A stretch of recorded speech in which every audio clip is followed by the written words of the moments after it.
tuje muri sentare Ntahinyuzwa Agnes Bangiricenge mwabajije ikibazo kijanye n'ihagarikwa rya General de Police Henri Guillaume Bunyoni.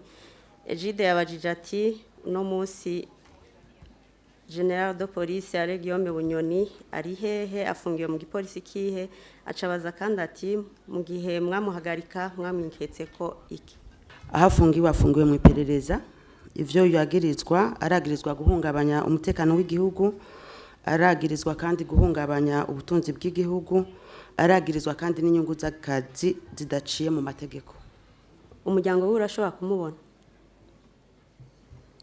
Uwo ntibarashobora kumubona, ariko vuba azoba afise uburenganzira bwo kumubona.